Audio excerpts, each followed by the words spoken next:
Yeah, you notice. So we'll start with this. Well, Megan O'Hara come out, please. Amir Barlevy, Harvey Weinstein, Jim Dolan, and John Sykes.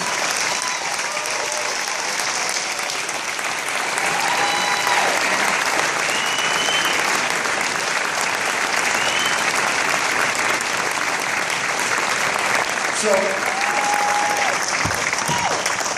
the format, we're going to do about 20 minutes here, and I'll ask questions for a few minutes, and then we'll go to you as well. There are no microphones out there, so if in a way we can stand up and come down here to the aisle, and then bit by bit we'll make our way through some questions, if you have it, for each and everybody who's performed. I mean, to whoever wants to take this first, we can start at the end. Just to see it like this, in front of an audience, what's that experience like? Well, as Barry Watkins, who works with Jim Dolan, said, whispered next to me when he went up on the screen, he said, "These look so easy when you watch it here." I think watching just was really made me think what an amazing job Amir and Megan and their team did on this, because really Harvey, Jim, and I were busy doing the show, and they were documenting. So it was amazing. And Victoria Parker, unbelievable. But I think the thing that really caught me was that once you let these artists loose on the stage, once we kind of facilitated, put them up there, and you saw what they did. I was just in awe, like I am every time, like we were at the 9/11 concert. Just to see each and every one of them deliver like they did just blew my mind tonight. Was there a moment that was particularly poignant? I mean, for me, watching Tony Danza have that crystallized moment of like, hey, pal, we're in this together. It was so beautiful. When you were documenting this, what really stuck out for you, Megan? I think when we were documenting it, to be honest, it was such a whirlwind. I mean, we had 7 crews backstage running all over the garden. It's not a small venue, so we were just running. But I think just the spirit of it and the generosity of all of the artists and the joy that was actually, backstage, which I think when you see it all together, everybody was so happy to be there. And, watching it tonight in front of an audience, it just makes me feel, and I don't want to speak for you, but just so happy to be a part of it. Just really honored. Was there a moment that somebody said something to the There's a lot of different moments, but I'm so glad that you like that Tony Danza moment, because to me it really does kind of sum up what this was all about. And New York City is the greatest place on earth to be in a disaster. It is because we're all in it together. And it really, from a country that is supposed to be a John Wayne individualist place, it really belies that kind of a that sort of the myth of that. And these guys, I think, harnessed that sense of collective purpose. And we were just great to document it. And we documented it with that kind of a sense. We sort of all checked our egos at the door and all did a bunch of different things. And it really is, it was great to kind of wrestle back from I thought that happened in 9/11. There was that sense of collective purpose, and then it got kind of twisted. And I thought, being part of this disaster, we wrestled back New York from them. If there, it was a sense of everybody volunteering, but if you could say who directed the movie, Amir, and if you say who produced it, it was Megan. And I worked with Amir when he did the Pat Tillman story, and did such a brilliant job of that, and Megan produced Fahrenheit 9/11. And you couldn't be with better people, if you're going to go through an event. But what I was really amazed at was how young I looked and how old these two were. You were cool. And who are those 2 old guys? Jim, when there is this... What? Your comments? There's this idea that between the collection on stage and the multitude of artists, that whatever you needed to get done could get done, and you guys are obviously successful because you get done for the most part what you want. But what are the things in there that you just were a struggle or a challenge to that you didn't anticipate? You mean in the concert itself? Yeah. Well, obviously the donations were key to the whole thing. I had a slight meltdown in the middle. But we made a decision early on when we were putting the concert together about how we were going to raise money. We could have sold the concert to HBO, to a lot of others, right? They would have paid, a significant amount of money, but we didn't think it was enough. We thought we could raise more. And so we went on this path of getting distribution throughout the entire world with the idea that the more people that saw it, the better our chances were of garnering donations, which would maximize the amount of money that we could bring to the victims. And, it was worthy of all of these artists. So when what happened, that it was, I just felt that to be honest, I felt betrayed by the company that was there to help us. And it's fortunate we were able to raise what we raised. It certainly was great for the victims, but I believe that there was more, and I don't know how much more, but I believe a significant amount more that never got collected because of the mess up there. We were promised. We actually got, one of the reasons why I was so upset on film was because a couple of days before this, right, that same company that was doing this, they came to us and said, well, if you really want to be sure that you have no busy signals and that everybody gets through, we need another $750,000, right? And I said, I really, really want to be sure. I said, guys, we got to do it. We can't cap this, right? And so we forked over the $750,000, and then you saw what happened. But look, you know what? I don't want that to diminish. This was a great event. The artists were unbelievable. Everybody who participated in it was unbelievable. The fact that it happened in 3.5 weeks was unbelievable. And I have to tell you, it was great seeing this, Megan, because I feel like I wasn't there. So I got to see it from a different point of view. Something of this scale, did you guys have some kind of innate system to manage who gets the sway if you guys can't agree on something, or was it strictly democratic? Oh, go ahead. No. It always goes to argue. It's funny, I would say that we are like brothers from different mothers. We have a way of working together, and you just know when you get out of the way when someone has a better idea next to you. And I think that these two guys with me, I just knew when there was a better idea coming at it and you back down. Because normally what we do in our day-to-day lives, we kind of get to run it. And when you get around the group of type A's, you got to basically know how to work in the rhythm. And we've known each other long enough, we know how to do it. There are times where there's a great moment where we're trying to get to the ending. And Harvey said, we need an ending. We got to get an ending. We had a great ending at the concert in New York City. So with Paul, we're trying to find the song. So we all agreed it was going to be Maybe I'm Amazed.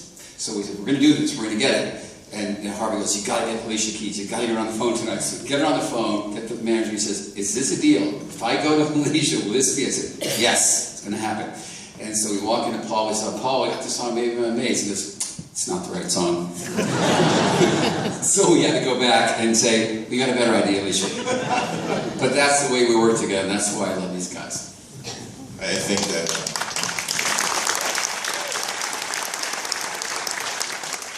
when we did the concert for 9/11, and the day after 9/11, I happened to be having lunch with Jim. We couldn't even find a restaurant, and we just said we should do something 24 hours after 9/11, and we called Johnny, and 4 weeks later, we did that concert. It raised $65 million, and the great thing about it is we do it through an organization called Robin Hood, which we're board members of, and there's no overhead. So in other words, like normally you do a concert, if you do something for the American Cancer Society or the Red Cross, they take 30%, 40%, 50%, and you go through a bureaucracy that takes a couple of years to distribute the money. I'm not saying anything negative about the charities. I know they do worthwhile things.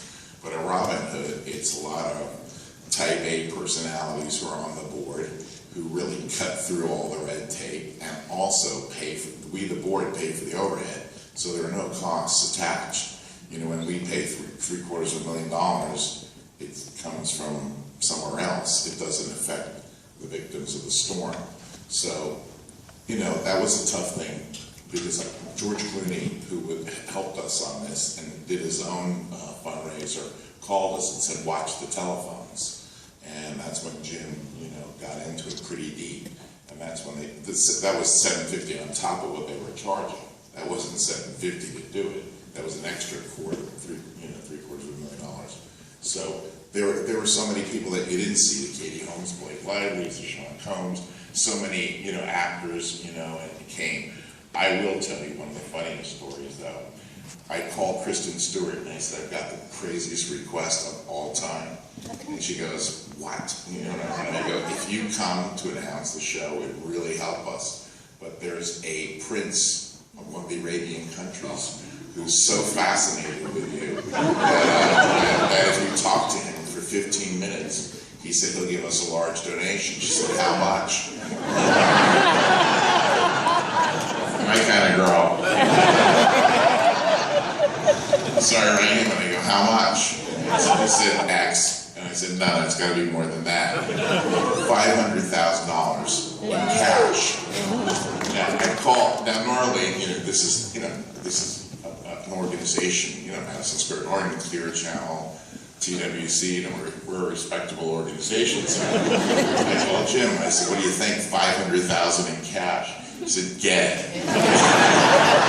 Make sure you got the money first.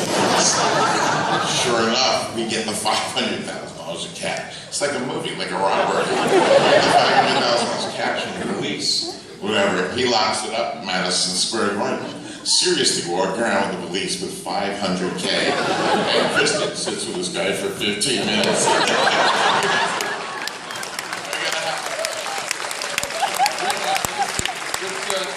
With three security guards next to me. Especially they shot that. Yeah, Where were the cameras? there must have been a lot of stuff that didn't get on camera. We have a question here. You go ahead, would you stand up and ask? I'll repeat it for you. Well, as a professional fundraiser, I commend all of you. I just wanted to ask, I commend you for your choice of artists, and I appreciate that from that generation. I was just wondering, did you weed out the younger generation? And if so, why? There's a way you have to do these shows, because if you try to make it kind of the Whitman sampler, then no one really wants to pony up the money to come. You almost have to create some sort of a clear line through one of these shows, because the bottom line, as Jim kept saying, it's about money. We have to raise money.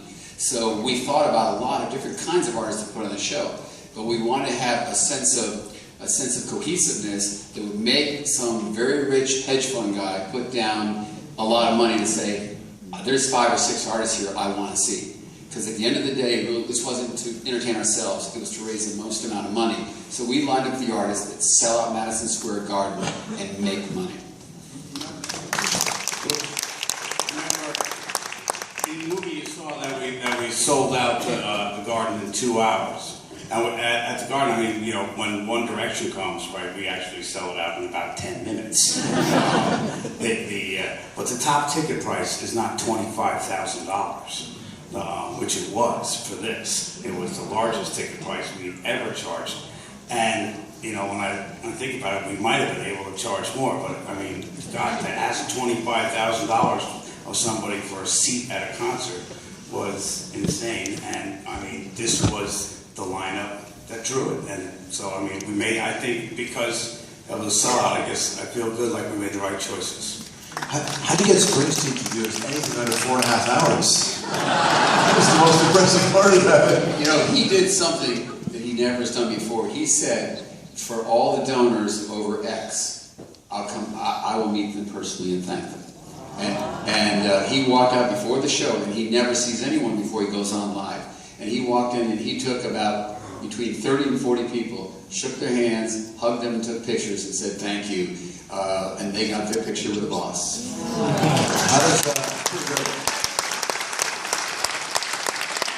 How does Bruce's rate compare to Kristen Stewart's rate? Very quick, did you invite Paige and Plant? Speaking of older English. Harvey. Okay, so we're sitting in the war room, and literally, guys, we're working with about 70 or 80 people in the war room every day, and probably 400 or 500 people who are going to join us soon, and then thousands, because we're doing a worldwide broadcast. 300 million homes in China. I mean, that's how detailed we got into this.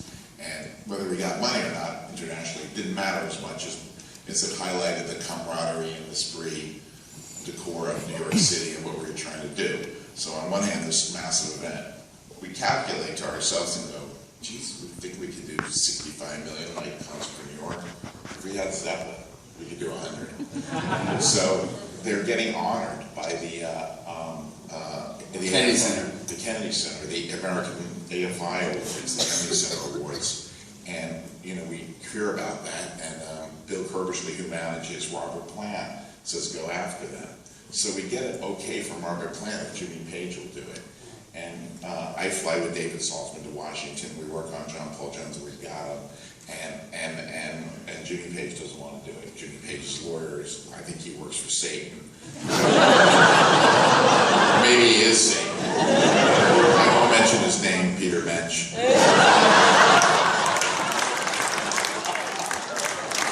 What an odd last name. So he says no, and then Jimmy says no. So just being indefatigable, the event is at the State Department with Hillary Clinton. So I walk over to Hillary with David, we do know her, and I say, can you do us a favor, Madam Secretary of State? You talk Led Zeppelin into it for me. And she says, I'm not really good at that, but Bill is. And we told Bill, and we went up there and we said, can you do this? He said, that's a good idea. And you're right, we probably will make about an extra 30, to get them. And we tell Bill, and there's a picture that ran, we have it, of Bill talking to the group and saying, you guys have got to perform, and you guys got to do it. And Jimmy Page told him no. You think we stopped there? The next day they were getting honored by President Obama. And I'm one of his big fundraisers and big supporters early when, in the early days, not very early. And I called the White House, and thankfully they took my call. And I said, you're giving them the badge, whatever. Tomorrow for the Kennedy Center, you get the thing at the White House. I said, it's $30 million to us on the concert for Sandy, which is a big thing for him. So I'll give it a shot too. Strike out. So Jimmy Page struck out the President of the United States and Bill Clinton. It's a day of infamy. Were there things, you were talking about some of the stuff you didn't get to roll on, when you had to make those tough decisions of what to put in the film, what didn't make it that breaks your heart that you wish you could put in there? Well, that story is great. That's the first time. I mean, sometimes, truth is stranger than fiction or whatever. I mean, those board meetings, those kind of conversations happened all the time, Yeah, sure, get George Soros on the phone, Yeah, sure, And this happened to me on several films. You can't put it in because people won't believe it. It would be sort of over the top. So we just put a little bit in, like Jim yelling at the squawk box once. But I mean, That was the edited. Yeah. It's just you got to bring it down to size. There were a lot On of the things like DVD. that. Extra footage. There was a scene at the end that I didn't even know. I didn't even, like as Jim said, I didn't know how this happened.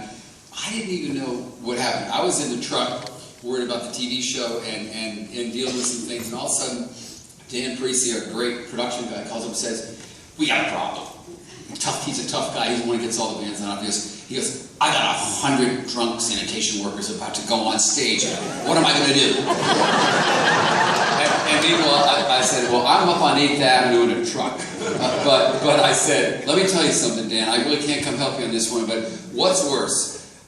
Sending 100 drunk sanitation workers up there, or telling 100 sanitation drunk workers that they can't go up? He sent them up. I want to hand for all the filmmakers and everybody put the show on. Thank you very much.